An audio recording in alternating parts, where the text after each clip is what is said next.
There are a number of different financial considerations, both positive and negative, as it relates to being a polymath. For example, financial resources impact the kind of education that participants were able to have, and this education impacted their polymathy early on in their lives. Trinity shared, quote, "My parents made the conscious decision that was very painful for them to live as the poorest family in a wealthy neighborhood so I could have the best schools," end quote. In a way, polymathy can provide a means to advance up the socioeconomic ladder. Trinity shared further, quote, "I wanted out of a blue-collar world. I wanted out of the socioeconomic class my parents were in. I wanted out of a house that was rife with drug abuse. I wanted out of a house that was rife with domestic abuse. I wanted out of feeling less than everybody else. I wanted to feel like I fit in. I wanted to have things that were not knockoffs. I wanted to climb. I read Oliver Twist and Dickens, and I saw myself in those characters, and I was bound and determined to climb up out of it. I studied wealthy people. I would go to the mall and people watch. That person has social status. How do they carry themselves? What are they wearing? It was scientific in the way I studied people because I wanted to fit in with the class of people. I went to a very wealthy college where I did not fit in. It was never an option to me to not be able to climb socially. I feel like I haven't climbed to the point where I want to be. No, I'm not there yet. But I have a map and I have a plan, and I know what's enough for me. I'm not scared of being lower either, so I think that's freeing. Some people climb and can't stop because it's never enough," end quote. Trinity also shared that she used her various talents over the years to generate an income. So for her, polymathy was a way to obtain better financial standing. In fact, for some, their financial situation might have inspired them to pursue their polymathy to the fullest extent. As it relates, some people credited their becoming polymathic to the fact that they did not have much money to pay other people to do or fix things or provide services to them in general, so they had to figure it out on their own. Wendy shared, quote, "Growing up without much money, it forces you to be scrappy and creative and get comfortable without much of a safety net. I think the forcing function of not having a ton of resources at each of these stages was a great blessing in disguise that forced me to say, what do you have? And where is your scrappiness, your creativeness, your network? Okay, get back in the game and build that resilience a lot faster," end quote.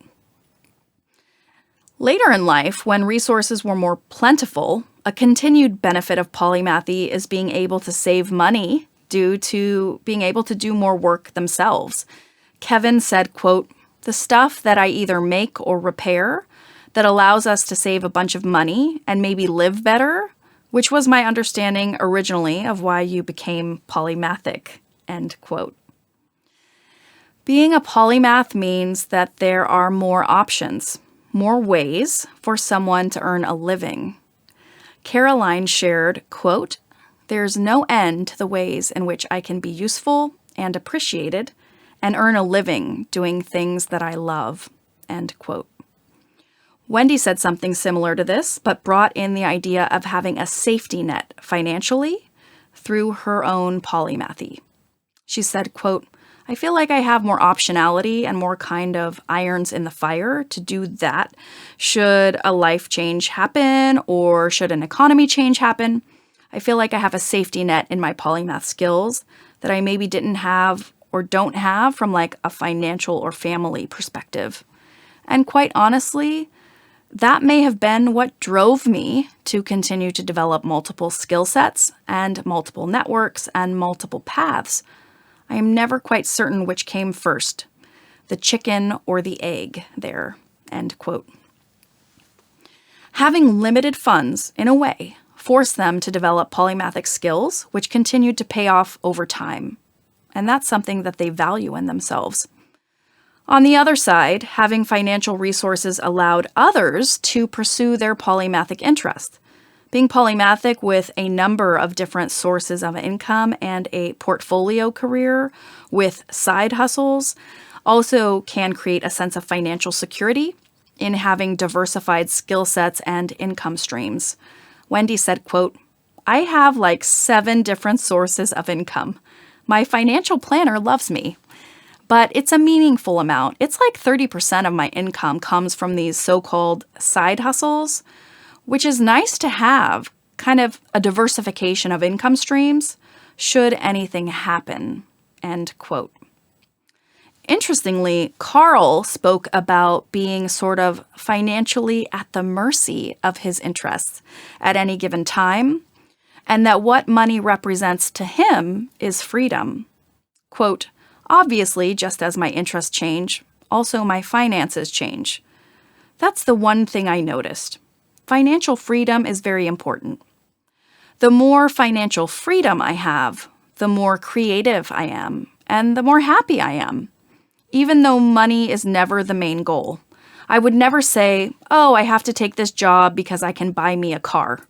It only buys me freedom to then say, now I don't have to do this I can do whatever I want for the next 6 months. I buy me freedom. I don't buy me things," end quote. Several participants talked about the negative financial aspects of being a polymath. 2 participants talked about how privilege plays into the ability to become polymathic in the first place, that it takes a certain level of societal privilege to become educated, expert, accomplished, etc.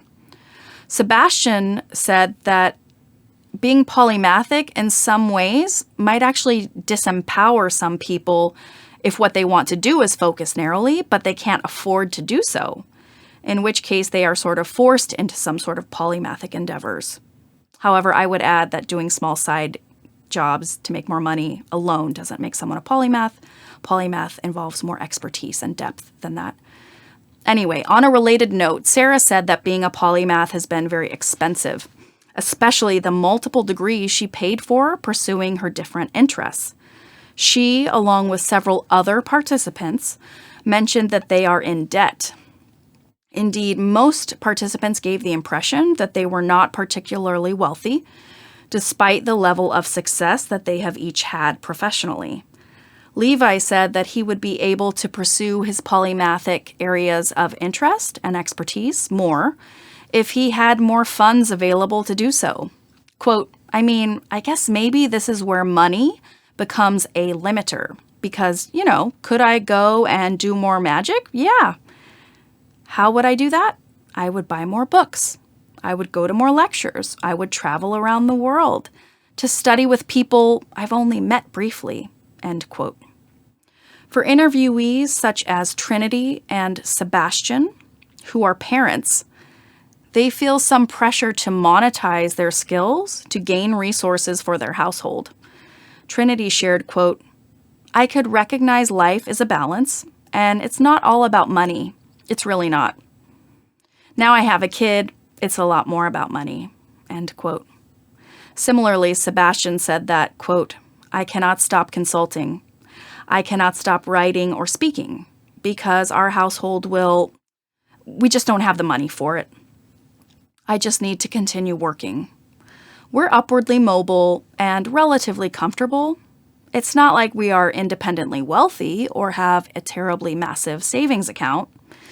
So it just wasn't an option for me to stop with the polymathy. I couldn't stop. There's a kind of forever hustle that I've become increasingly comfortable with. Or maybe comfortable is not the right word. Accustomed to? Where I understand that if I were to stop the hustle, if I were to stop sort of sharking my way through my career, I think the polymathy would stop. I think that my ability to work in between fields is a function of kind of, not desperation exactly, but it's a certain necessity, if self-driven or external." End quote. As a father, Sebastian felt pressure to use all his various talents to make money for his family to the greatest extent possible, while also juggling the demands of parenthood.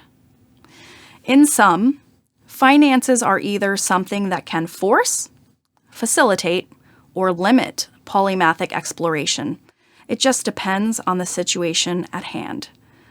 What is common amongst all of the interviewees, though, is that money has a relationship with polymathy in one way or another.